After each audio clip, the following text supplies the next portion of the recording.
Sable is summoned by the headmaster of Weenia's Royal Magic Academy. Many think he will be expelled because he is the worst student and the one with the lowest grade. Outside the headmaster's door, he sees Lucristus trying to force her way in to see Albus. She tries to threaten Sable's life to get her to open up, but Hold'em puts a stop to this charade. Albus finally opens up and is shocked to see Lou here. A bit of history: the church and witches were at war until 5 years ago. Though there are still witch hunts in the south these days, the main war happened 10 years ago when 13 tried to end the persecution of witches and create a place for them. It led to the world being aware of magic, and the world's view of witches greatly changed. 13 would eventually be executed by Albus herself. Although magic is being integrated into everyday life in the south, Albus has created a village for witches where they are still not treated equally. She is sending Sable there as a mage. If after 3 years he is deemed unfit, he will have his memories erased. Lou will gladly accompany Sable there. Lou's goal is to find the Grimoire of Zero. Albus will not allow her to get her hands on that text, although she can arrange to meet its author. Before Sable and Lou begin their journey, they are joined by Hort, a senior student who will be accompanying them on their journey. There is also Kudo, but he is not traveling with them and is escorting a couple of their mages himself just to save his grades from being reduced. Sable and Hort learn about Lou's living staff, the Ludens. It eats anyone's magic who touches it, causing them to die eventually. Lou is immune due to the pact she made with it, so when her magic is fully depleted, Luden still keeps her alive. The journey begins, and somehow Sable has motion sickness on this slow carriage ride. They camp for the night, as Hort prides herself on her smile because she claims it is easier to get people to like her. Sable reveals he has no memories prior to the academy. That is why he must succeed in this task, for having his memories taken away means he'll be left with nothing. Also, he cannot cast proper magic. Well, he can, but he cannot control them, and they will go berserk. Meanwhile, a couple of witch hunters have sighted a certain lizard and plan to crush him just to give a warning that there will be no peace between the church and witches. The next morning at their inn, Lou and Co hear Kudo's escorts complain about how he ran away by himself after they were attacked by bandits. But Lou smells something different. Nothing of theirs got stolen, and yet they would fetch a higher price than that lizard. It could mean Kudo sensed witch hunters and drew their attention away from them. Lou will go rescue him herself and wants the rest to stay put since they are weak and will likely be deadweights. Of course, the duo will not stay put for long as Hort uses her tracking magic to track Lou down. As for those guys, they're not willing to risk expulsion for a lizard. Sable thinks they would have agreed had Hort flashed her smile. Then the duo stumbled into Kudo's tail. They also notice footprints. They recognize those belonging to Kudo and Lou. However, the third one, as Hort believes, could be an arbiter from Diagnes, a death row inmate hired by the church to hunt down witches. She had the trauma of meeting one when she was small. She went to a nearby village to visit a friend, but an arbiter killed them all for being witches. She lied and said she wasn't one so she could escape. While the logic is to turn back, Sable thinks it is only right to save a friend. He believes Hort wouldn't have run had her friend been alive. Kudo has stumbled into many traps while escaping. His luck runs out when he stumbles into Tyrant. Finding him an amusing creature, he wants his men to bring the cage. This traumatizes Kudo as he doesn't want to go back there again. From a young age, he was treated as a freak show, having his limbs chopped off just so they could grow again. As Kudo tries to resist, Tyrant gets fed up and will just kill him instead. Just in time, Lou is here to save the day. He recognizes Ludens and is now super cautious. He is out of options until he hears Sable and Hort's voices looking for them.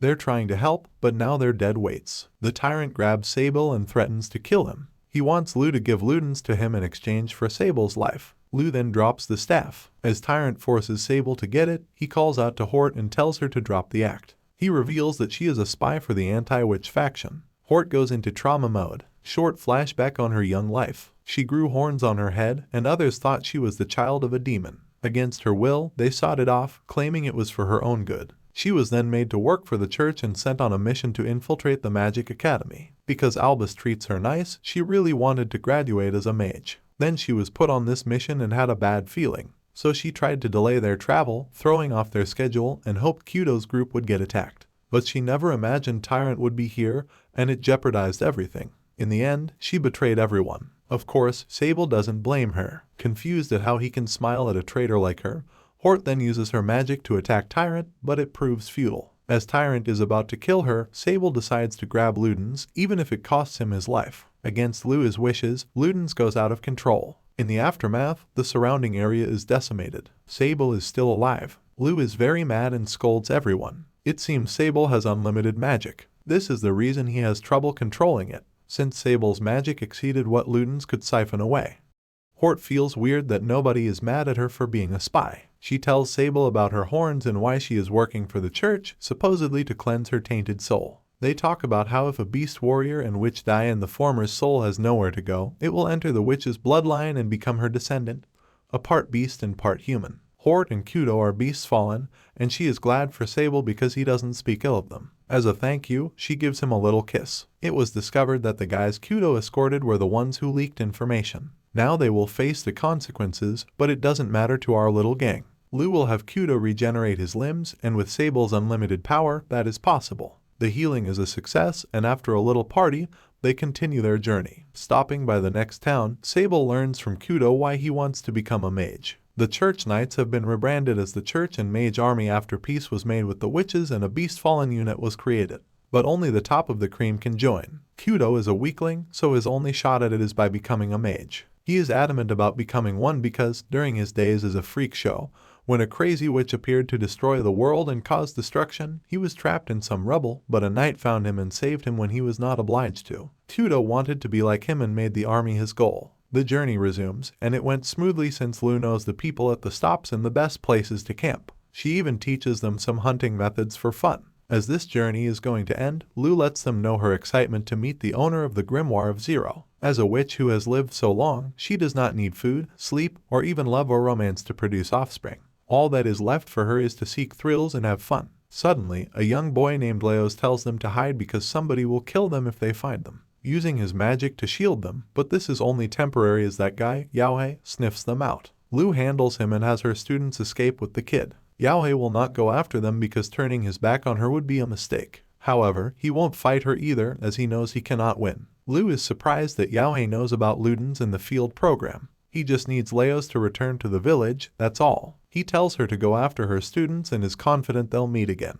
At the village, they meet the priest, Shinpu. He claims the control of this village changed hands 2 years ago when the previous witch surrendered to an invader without a fight and vanished. Ever since, no one has been able to oppose her. Then they realize they are all troubled students who got sent here, and it could mean going back to the academy where expulsion awaits. Kudo thinks of getting help from the church and mage army, but Shinpu believes they're not going to risk losing 1,000 soldiers to a strong witch, especially if this is just trouble in a witch village. Shinpu and Lu engage in some suspicion talk as she suspects him of sharing information from the church with the witch. Shinpu hints that the best way is to kill anything suspicious, but Lu has other ideas. Leos returns to his father, Ul's. Lea is explained that he is the only kid in this village, and a witch cast a spell on him so everyone would like him. As Ul's guides them to the house they'll be staying in, there are life-size straw dolls hanging from the roof for those who lived here. This is to stop people from trying to run. Later, Lu thinks they should go kill the witch and Albus while at it since she lied to them.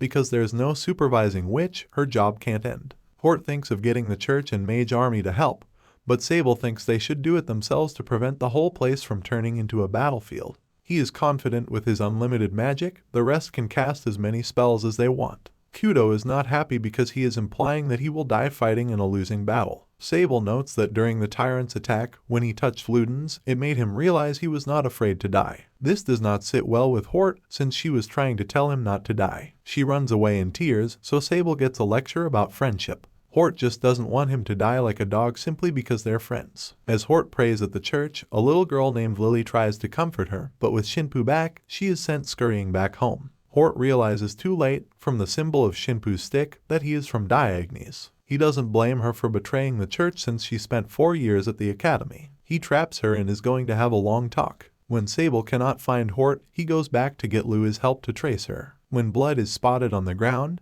they know it is a trap, but Lu will still push forward. However, Kudo does not take this risk and leaves. But on the way out, he bumps into Yaohei, who thinks he has deserted his comrades. But when Kudo asks about Hort, Yaohei claims he killed and ate her. Kudo rejects him, so Yaohei goes off to kill his buddies. But Kudo will not allow that and is going to fight him. Sable and Lu are ambushed by Shinpu. After he takes Luden's, he locks them in a room. Zero mocks Lu as an amateur witch. Zero claims that, in order to take them from Albus, she has gone to great lengths to take this village for herself. She wants Sable to join her, and nobody will hurt him. However, he refuses to do so and doesn't accept Zero as part of his memory. Lu kisses Sable to absorb some of his magic. This allows her to fire back a great one at Zero. Too bad she neutralizes it easily. Remember, all magic was created by her. Now Zero will unleash her payback. Zero claims she is the witch who will supervise them in this field program. Since Sable is slow on the uptake, Lou tells him they were tested. Here is Hort, happy that Sable has passed. It seems she was tested too. Had she crossed over to join the witch, she would have failed. It seems everyone in the village was just pretending to be part of this test. The mastermind behind it all is, of course, Shinpu. To complete the good news, Yaoi brings in Kudo, who also passed. Lou knew it all along because at the place they were staying, everything was brand new, despite claims of not being occupied for years. Albus receives a letter saying that her students have passed. She is overjoyed with this news because last year, not one passed.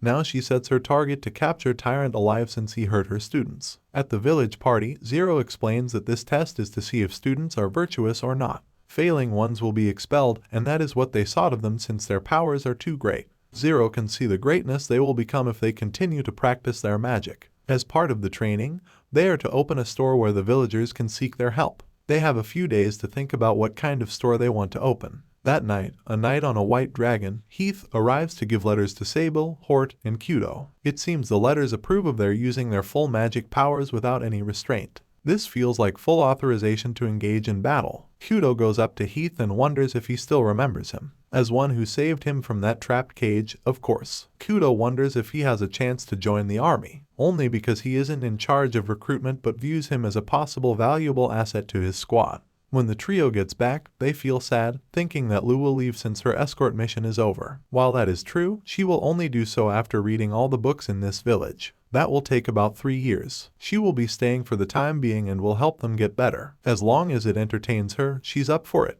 Time for a big group hug. Later, Lou talks to Zero alone and can tell she is suffering from some magic depletion disease. That is why Sable is like a God-sent gift. Zero continues to reveal bits of Sable's past. Because of his exceptional power, a witch targeted him. His mom was killed before his eyes, but the witch perished via magic overload. This trauma caused Sable to seal his own memories and led to him experiencing all sorts of oppression. Seeing how deep this goes, Zero thought it would be best to give him a new lease on life at the academy. After all, he has no memories, so he can make a clean start. However, with his great magic being unstable on occasions, she also sought his expulsion. Lou wonders why she is trying to control his life. That's because Sable is Zero's nephew, and this means his father is 13. We all remember the guy who started to wage war on the world just to create a world for witches. Yeah, that same guy who also stole Zero's grimoire. It's been 2 months. Sable is running a magic supply shop, and he hardly leaves the house. This doesn't impress Lou because, at this rate, he won't learn anything and will fall behind. Worse, she finds it appalling that he is doing Hort's laundry. She gets agitated and furious at how dense he is, not knowing the implications of it all. Lou then forces Sable to go pick some tea leaves in the forest. He meets Leos, who will help gather some, but they get lost. Luckily, Leos recognizes mice that belong to Lily, so they are guided back to the village. Shinpu invites Sable into his chapel and has Lily make a decent meal for him. Sable then sees Lily's true form, a mouse. Shinpu also lectures Sable of heading somewhere dangerous without knowing it because he almost went to some bee's territory. After Sable leaves, he stumbles into Hort, whose clothes are a bit bloodied. She explains that it belongs to Yaoi. They were patrolling the forest after receiving reports that monsters were trampling the vegetation. They were attacked by wolves, but since Hort was too slow in her incantation, Yaoi fought them off, and Hort's magic hit him. Hort feels useless and doesn't think she deserves to be a mage since Yaoi was mad at her. Lou then brings Sable to Zero, trying to heal Yaoi's wounds. Zero kisses Sable to get some of his magic to completely heal the wounds. While Hort won't be expelled, Yaoi's being mad at her is a lesson because there'll be a next time. Because he isn't such a nice guy who will lecture those, he won't intend to pair up again. Lou is worried that Sable might be falling behind, but Yaoi doesn't mind. He is fine the way he is, and if he doesn't want to study magic, so be it. Zero adds that even if Kudo and Hort are advancing, it doesn't necessarily mean Sable needs to run at the same speed. Hold'em is on his way to inspect the village, and it looks like a captured tyrant is being brought along too. Kudo also has his fair share of problems. He was trying to heal several people with an infectious disease when he collapsed halfway through and had to be brought back. The trio reflect on their abilities and what they must do. They go to see Zero, but she will give Hort a special lesson to learn to control her magic. But during that lesson, Zero runs out of magic and collapses. Sable tries to transfer his magic, but it is not working. maybe through the lips. As he brings her home, Zero notes the medicine book he is holding. Despite being effective if you follow them exactly, according to the author, they're still defective. She hints that it was his father who wrote it. Later, Sable joins Leos to gather herbs in the forest. Suddenly, the coronavirus ball thingy starts shooting spikes. Both get injured, but Leos gets a fatal one through his chest. A weakened Sable carries him back for help. However, he thinks he can't go any further and makes desperate calls for Lu's help. Her voice tells him not to give up and to trudge on because Zero and Yaoi are on their way. Once Lu also arrives, she gives her blood to Zero as requested, and Zero starts her healing. Leos is healed, but both witches collapse due to a loss of magic. Then they discuss that monster, believed to be called Remnants of Disaster. The spikes it launches will suck blood and then sprout more while awaiting more prey. It was created during the disaster in the north, and even with the demons gone, they continue to multiply. For one to apply here in the south, it means somebody let it loose here. As Yaoi goes to see Shinpu, he stumbles into Hold'em. They discuss that there might be someone catching and selling the remnants of disaster. They're going to leave the village to find more information. But wouldn't this leave this village defenseless? I guess those witches aren't enough for the time being. However, Zero wants to come, and despite Yaoi's protest, the rest agree. Hold'em will now be in charge of looking after the village, but Sable and the group are just suspicious of him. Of course, Lu believes there is another reason for all of this, but Hold'em changes the topic to have Lu take care of the repercussions of the disaster. Doing so, he'll see to it that Lu is allowed to borrow the grimoire of Zero. Ols talks to Sable, and despite knowing it is not his fault, he wants him to stay away from Leos. Sable promises to become stronger so they can hang out again. Suddenly, Sable gets kidnapped by Tyrant. This prompts traumatic memories of his mom's death. Before she died, she told him to stay away from the witch with the same eyes as his, as she'd take away everything he had. Then the witch came in to look for Sable and threatened to kill Mom. Sable came out of hiding, but the witch still decapitated her. Then she tried to steal his magic, but he overflowed more into her body, causing her to melt and die in the most grotesque way. Hort and Kudo are haphazardly riding their way to save Sable. They manage to free him, but they still lose since they are indecisive about killing him. As Lu picks up remnants of disaster, she finds Hold'em passed out on the ground. She hears from him that Ols was telling Hort and Kudo about Sable being kidnapped. Before he knew it, he passed out. Lu isn't so surprised, though. Isn't this whole thing a trap set up by him? The only thing Lu didn't count on is that Tyrant isn't on this. Before the young ones get decimated, Tyrant gets sliced by Shinpu. Don't worry, he won't kill, and all this dismemberment can be restored via magic. With the rest arriving and Hold'em being busted for knowing Tyrant, it was time for him to spill the truth. It seems the Academy made a deal with Tyrant to spare his life if he could bring back a student to the Academy. Hence, this isn't a test for the students but an inspection to see if the village is able to protect them. This forces them to admit the village has serious defense issues. This means it will be impossible for them to protect every inch of it when it comes down to it due to a lack of manpower. Hold'em then suggests using Tyrant as extra manpower if they so need it. However, Hort is against this because if he can betray the church, there is no telling that he may betray them too. Zero is explaining about witch hunts and all, she understands those who want revenge. Now it has come to this, Hort will have Tyrant live in Yaoi's bar, and she will keep a constant watch on him.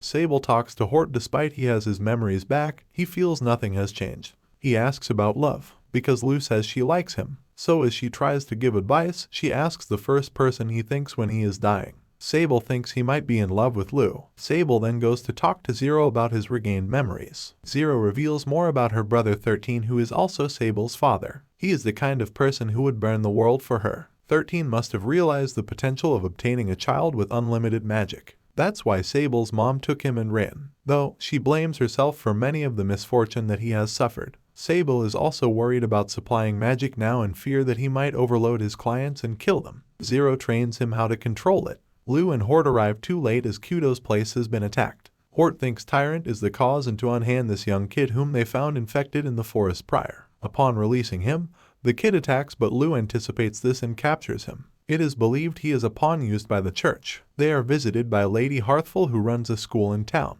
They weigh in on his role. Because the anti-witch faction doesn't know much about this village, they sent him in to see how he is dealt with. Hearthful also advises Tyrant about his behavior because it is better to learn some manners and etiquette to make less enemy. Yaoi suggests torturing the kid for more info, and since Kudo and Hort are against this, the only way left is to get Shinpu to do the interrogation. He asks the questions, and despite the kid doesn't answer them directly because of his body reaction and all, Shinpu has his answers. Now that they have some info, Shinpu also cannot exclude the possibility that he was supplied false info. It is very highly likely that someone at the top of the church who is presenting themselves as a peace faction but is actually supporting the extremists. While it might seem no movement has been made, it is believed the move is already made in secret. They think to postpone sending this kid back to Weenia's. Hort sees Tyrant helping kids make fish traps at Hearthful's school. Despite he is being honest being a killer, the kids don't fear him since he says he won't kill them. Hearthful wants Hort to accompany them on a fishing trip tomorrow, but she still has trauma of Tyrant killing her best friend. Kudo takes the kid named Katie to have a meal with Lily. Katie laments that he can't die a hero and that his name will go down in history, so Kudo tells him off about his criteria for what he views as evil. Since Katie considers witches and beast fallens as evil, Kudo surprises him by saying that Lily is a beast fallen. Feel free to puke it up if you think otherwise. Later, Sable confesses that he loves Lou and wants to marry her. It definitely gave Lou the biggest surprise of the day. Hort has to tell him about love being a negotiation game. But sorry, you can't tell someone you just confessed to forgetting it. We see in Katie's flashback that he has been brutally trained by the church to kill their enemies. Katie is invited by Hort to join Hearthful and the kids at the river. He is amazed that they can still interact with Tyrant like normal despite being traitors. When Katie starts acting weird, he soon turns into a monster. It is believed he didn't bring a single remnant of disaster. Tyrant holds him down while Hort chants her spell to seal him. It worked, but Katie broke free. Tyrant tries to hold it back but gets killed. Hort then uses all her magic to burn Katie. Once Katie dies, Kudo heals and revives Tyrant. But out of Katie's corpse are little bug monsters. They have to run, but Tyrant can't since he lost too much blood. They just need to duck and lie low since Lou is here to feed Luden snacks. A clean sweep. The trio laments that they can't save Katie as they pay their tributes at his grave. Soon, Heath arrives to tell the trio they have orders to return to Weenia's since this village will turn into a battlefield soon. They then go talk to Zero about not wanting to leave because if there is going to be a war, they'll need all the help they can get. Zero warns of expulsion, but Sable would rather drop out than follow such orders. He even has a plan to make this war a defensive one. His plan is to disable the enemies rather than kill them. He has made some magic potions, although they are still unfinished. With Lou making a fuss that she likes this village too, Zero will call Albus and see what she has to say about it. Final briefing after setting up all the traps that won't kill. The worst scenario is that they may end up massacring. Sable then requests that Zero take in as much magic from him. He wants her to protect the future of all mages, even if his own future is ruined. Sable transfers so much magic that even Zero can't handle it and pulls out. But Sable now knows what it feels like to have less magic. Zero then bestows on him the name of the Abyss Witch. While his friends are happy for his achievement, Zero reminds them that if they fail, all of them will get expelled. As the soldiers march on, they fall into various traps. However, soon after, they get healed completely. They soon realize that this is a warning from witches. They decide to make good of this blessing and retreat. However, those continuing to soldier on are beast-fallen mercenaries. When Shinpu and Yaohei realize Lily is not among them, they hurry to her rescue. Thank goodness they are fast enough before the beast-fallen boss kills her. So while the duo makes a massacre out of the pack, another group of beast-fallen mercenaries has reached the village. But thanks to Tyrant's traps, many experience the pain before being completely healed. They are given a choice to evaluate their next move. Yaohei is having trouble fighting the beast-fallen boss and requests Zero's help. She unleashes a horde of zombies to finally take down the monster. With the beast-fallen mercenaries retreating with their tails between their legs, nearby Albus and Torres have organized it all as a big show for rich people and nobles to watch. Suddenly, remnants of the disaster attack the place and start eating up everyone. The big cardinal, Idiemer, claims he has a ward to keep everyone safe. The remnants of disaster then eat everyone. But as you would expect, they're all eaten away by Ludens, and they are just models created by Lou. She can tell from his plan that he has made his soldiers eat the seeds of the remnants of disaster, so that when they flee, they will be unleashed, and he can blame it on witches. He forces him to eat one that was in Katie's stomach. Do that, and she'll forgive his sins. In the aftermath, this incident became a farce, as the people laughed at how they couldn't subdue a single village despite being a large-scale military operation. Sable, Hort, and Kudo finally graduate as Albus gives them a new mission. But first, they return to the village and say goodbye to everyone. Zero gave 13's book to Sable, so Auntie is not coming along with them. Now the trio heads north to the Forbidden Library to bring back more information on the remnants of disaster. The anime ends here. Thank you for watching till the end, and please don't forget to subscribe.